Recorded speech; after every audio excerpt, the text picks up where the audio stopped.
Afternoon, everybody. Welcome to a very sunny and bright Monte Carlo. 41 degrees the track temperature, 22 the air temperature, and that's good news for our pole sitter, Jarno Trulli. Today on the track, Trulli and Jenson Button both have the chance to perform something of a smash and grab on Michael Schumacher and take their first ever Grand Prix victory. We're looking at the point of view of Michael Schumacher, world champion. Those are the three cars he needs to beat this afternoon. Can he come through? Can Trulli keep his nerve? We'll find out in a second. Go! Great start by both of the Renaults, and Button's fighting a rearguard action. Once again, the Renault's electric on the start line. Look at Sato around the outside, and Raikkonen as well. Schumacher's lost ground and part of his nose, I think. Certainly one of the Ferraris has had some damage. Yeah, Sato with a brilliant start. I think it was a piece of Raikkonen's nose. There's a Minardi in the background that's broken down on the exit of the first corner. It's a Renault 1-2 and a BAR 3-4 at the moment. And Sato just up behind his teammate. Brilliant start from him. Raikkonen fifth. Michael Schumacher down to sixth then. You can see the two Ferraris there. Coulthard just behind them. So as I said, I think it was a pivotal part of the race. If Michael gets backed into some traffic, his work is going to be doubly hard this afternoon. That's Clean. He's gone off. Where's he gone off? Oh, it's at the Lowe's hairpin. Let's have a look. Yeah, where is he? Oh, he's lost his nose up at the top for some reason, and then he toboggans down on it. It's wedged underneath his right front wheel, so he just skidded down. He had a problem at the top of the hill and fell down, really. Watch out for Sato. He's just catapulted between the lot of them. Somehow squeezed past Barrichello's Ferrari, and then tries to go down the outside of his teammate into turn one. There he goes. Just the perfect start. He bounced Michael clean out of the way. You don't see that very often. Watch carefully. Sato on the left, Schumacher. Get out of the way. Sato was lucky he didn't end up upside down there. He just about got away with that, and Michael did well too. End car from Michael. He's starting to close the line. Boom. Slow away, wasn't he, Michael? Lucky. I mean, they always build that Ferrari strong, and very lucky with that kind of impact. And there's Sato trying to have his teammate. Now, a bit of bodywork drops over. It is, I'm sure it's Raikkonen's bodywork. Probably his front wing end fence or something. Here we see it again. Let's look down at the McLaren, see if he loses a piece on the buttons. I think it's the bollard from the inside of the corner that got spat out of the front of Raikkonen's car. I think the BARs are just hitting the ground quite hard, and there is Sato defending heavily against Kimi Raikkonen. Michael Schumacher trying to make something of it and foul. There, that's what I'm talking about. There's something smoking on the back of Sato's Honda engine, or something touching at the back end. Sato then, has he got a problem? And that's the answer. The Honda engine lets go of Takuma Sato. That has happened before this year in Grand Prix, and that's a warning sign for Jenson Button, his teammate. Oh, we've got a crash, a big one. It's a well, I don't know who that is, but that's a big impact with the Armco barrier. Is that a Renault upside down in there? We got cars everywhere. Somebody's being clipped and gone upside down. Presumably it's because came into a load of smoke there. They'll have to red flag it. There's a red flag hanging out and a safety car board. Which one is it, my friends? You can't have both. They pulled the red flag in, I think. That was something we've seen in the past. Occasionally marshals decide to stick the red flags out. We think it was Fisichella whose car is upside down. Yep. Indeed it was. Fisichella out of the car. I tipped the Tyrrell over there once. It's a bit scary, but you get away with it. And it's Coulthard making a stop then early on. They're using the safety car for some fuel. So there's the BAR. We're going to see that blowing up now, I think, on the exit of Tabak. And that is probably where Fisichella had his problem. Look, it's like going through fog on the M1. Now we're going to see it from the back of Sato's car. It's going to launch itself on the way to Tabak and all the way, and then that is what Raikkonen's trying to drive through. And what happens then? Let's keep an eye out. Fisichella's going to come in then, find some cars slowing down, I would imagine. Let's have a look. Oh, there he goes, right over the back of a McLaren of Coulthard. Coulthard with no rear wing then. Fisichella just didn't slow down. This is the end of lap 7 of 77. And, well, you saw Trulli pulling out a big lead earlier on. Michael Schumacher being held up 3 seconds a lap by Sato. The race has restarted. We're looking at the wrong cars. Now we're looking at the right ones. The two Renaults once again make a bolt for it. Green flag around the track. There is Schumacher at the bottom of the hill. Two Renaults. Button, Raikkonen, Schumacher, the top 5 going up the hill into the Massenet, Casino Square. Looking back now from Jarno Trulli. So then, there are the Ferraris. Barrichello getting dropped a little bit there, in fact, quite dramatically. What's that all about? What it is all about is Montoya nailing him into Saint-Devote. Barrichello losing a place. And so Trulli getting on it. And this is bad news that Jensen really is the first of the main contenders to stop. Raikkonen carries on, as does Michael Schumacher behind him. The two Renaults are out front, so now Jensen needs a great outlap because he really has blinked first of the main contenders this afternoon. Michael Schumacher, 5 times a winner here, trying to equal Ayrton Senna's record, 6 Grand Prix victories in Monte Carlo, and he's got his work cut out at the moment. Jensen's early pit stop has put him behind Zamata in the Toyota, and he's now holding him up. It's costing him dearly. Michael Schumacher, I'm sure, is going to leapfrog Kimi Raikkonen when he stops, and also I think he's got a great chance of being somewhere near Jensen Button.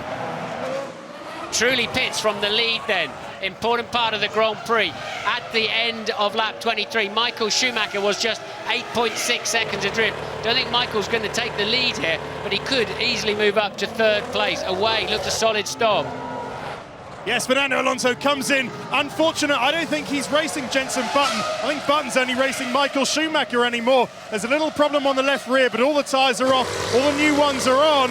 Let's have a look. That's longer field than Trulli. Still a very good stop by the Renault boys. Wow, so slick. It's like clockwork, isn't it? And you can see he came in behind the Toyota and he leaves in front of it. OK, Button's got to push now if he wants this. Hopefully the team will have radioed him. It's going to be very tight on the exit here. I wonder if they'll even just short fill him a little bit on this one, James, to give him track position. Fill him no more, absolutely no more than they have to. There are the Renaults. They'll be going through 1 and 2. Michael's away though, isn't he? He's away already. Pit lane speed limiter is going to hold him back. One Renault goes past into the lead. The second one surely will make it too, but only just. And where is Button? Button's behind. He has indeed got through. Michael, I'm sure, has got ahead of Jensen Button and Kimi Raikkonen. There's Jensen at the bottom of the hill. That is why Michael's laps were so brilliant. He's leapfrogged a couple of key drivers. Now he's got clear sight of Renault, and they'll all be shaking in their boots. Down at McLaren, Kimi Raikkonen has retired. He's out of the Monaco Grand Prix. The team saw something on the telemetry. Something was not right. And when he came in, they were paying attention to the rear of the car. But that's it, another retirement for Kimi Raikkonen. Worst case scenario here, trying to lap 2 drivers who are fighting each other tooth and nail. Massa spotted it and lets Trulli through. And can Alonso gain from that too? Heidfeld, I think, will be fairly well behaved, but nonetheless, this costs you serious time when you're tucked up in the dirty air of another car heading towards what is already a difficult section, the blind crest into Massenet. And look, Trulli getting held up too, so Heidfeld probably not as well behaved as he should have been, and he's still not about to get out of the way, and now he does, but Trulli having to get on to the dirty part of the grid. Alonso getting squeezed up against the barrier. Has Heidfeld seen him? Yes, he has, and now Heidfeld's in danger of losing a place. And look how close Michael Schumacher is now, as they've lost so much time. I love this circuit, and it was... Whoa, sorry to interrupt you. We've got laps. Fernando Alonso, who's gone off. It looks like he's come out of the tunnel backwards, and a very big impact for the Renault driver. 2nd place, Fernando Alonso. And safety car is out. Safety car on the track. Alonso's dropped it on the exit of the tunnel. I wonder if he clipped that curb under braking. That is so odd for him to have. No, look, let's watch this. Oh, he's gone offline, passing a car in the tunnel, got on the marbles and straight in the wall. So he's had his accident in the middle of the tunnel, lapping the Williams. And I have to say, that's a pretty inexperienced thing to do, to try to go round the outside of somebody in the tunnel. It's always going to be filthy dirty out there. And he's having his accident and still giving the Williams driver the bird. Amazing. And away he goes then. So now, and that's extra bad news for Jarno Trulli. Now he doesn't have a rear gunman at all to fend off Michael Schumacher, who has gone through, did not pit under the safety car, Michael Schumacher, and he leads the Grand Prix here in Monaco. There you can see they've picked up now, finally, they've picked up the safety car, and it looks like there's 1 car between Trulli and Michael Schumacher. I think fuel windows go out of the window when there's a safety car like this and a safety car appearing. Oh, hang on, this is Michael Schumacher.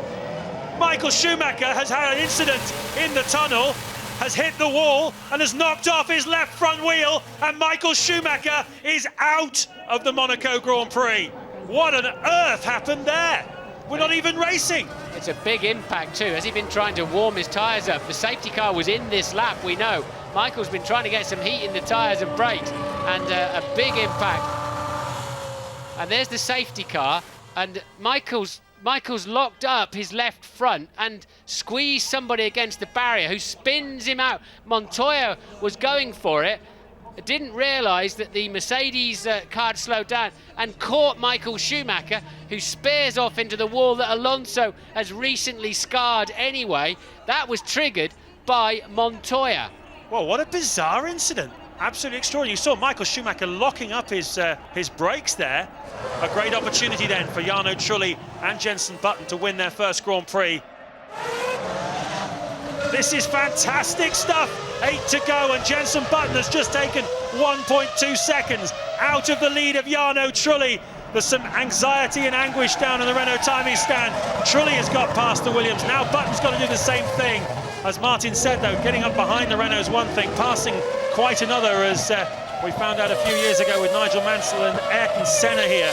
Mansell forced to make a late pit stop, came out behind Senna and could not pass him. Those of you who followed Grand Prix racing that long will remember the efforts Mansell went to. He almost tried to go over the top of him, because going around the side was absolutely impossible. Look how close Jenson Button is now to the Renault of Jarno Trulli. He can almost read the sponsor's name on the rear wing.